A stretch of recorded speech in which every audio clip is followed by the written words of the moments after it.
Bienvenue.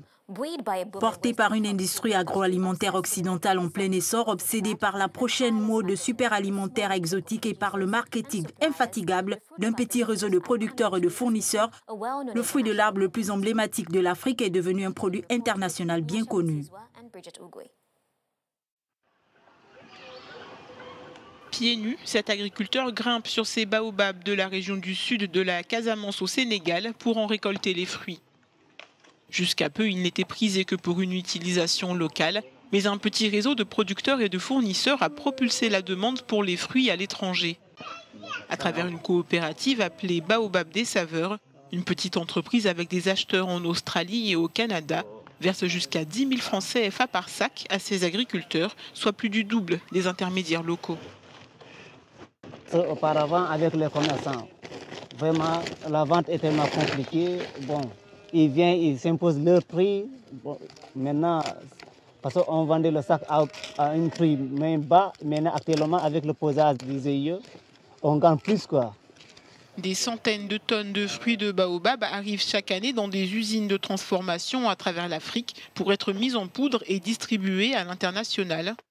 En janvier, Yeo Valley a commencé à vendre un yaourt à la vanille et au baobab dans les plus grands supermarchés de Grande-Bretagne. Et la marque Innocent, propriété de Coca-Cola, a sorti un smoothie de baobab en 2016. Ça fait la deuxième année qu'on participe au BioFar, qui est un grand salon professionnel du bio en Allemagne, et donc qui couvre toute l'Europe. Et cette année, on a eu beaucoup plus d'intérêt que l'année précédente. Les gens ont encore du mal à identifier le fruit du baobab. Souvent, les gens pensent que c'est du cacao. Mais ils viennent voir, ils viennent goûter, ils viennent découvrir le fruit. Et grâce à la communication, on va arriver à les intéresser de plus en plus. De 50 tonnes en 2013, les exportations sont passées à 450 tonnes en 2017 et devraient atteindre 5000 tonnes d'ici 2025. Cela en ferait une industrie de 400 millions de dollars. 4 frères profitent de l'amélioration de la sécurité en Somalie pour exploiter une ferme laitière qui fournit du lait frais aux clients de Mogadiscio et de ses environs. La Somalie a subi 2 décennies de guerre civile qui non seulement ont entravé les affaires, mais ont aggravé la pauvreté et l'anarchie. Le rapport détaillé de nos équipes. Construire une industrie laitière en Somalie à partir de rien, ou presque. C'est le pari que tentent de relever 4 frères qui ont récemment importé des dizaines de vaches Holstein, la principale race productrice de lait au monde. Ils se sont installés à Mogadiscio, la capitale, où le retour d'une sécurité précaire depuis quelques années séduit de plus en plus d'investisseurs étrangers, mais aussi des nationaux. Nous avons investi 370 000 dollars dans cette affaire. Nous avons investi cette somme parce que nous voulons ressusciter l'industrie laitière qui a été détruite pendant la guerre et dont les produits ont perdu de leur valeur.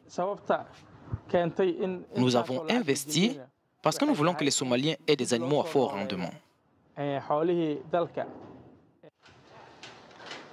La laiterie des 4 frères tourne déjà à plein régime et produit quelques 600 litres de lait chaque jour.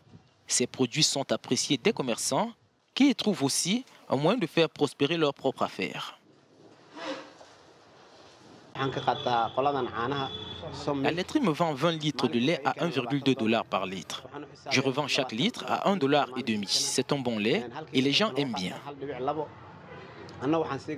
Il y a quelque temps encore, nous ne prenions que 15 litres à la laiterie parce que les gens ne la connaissaient pas encore.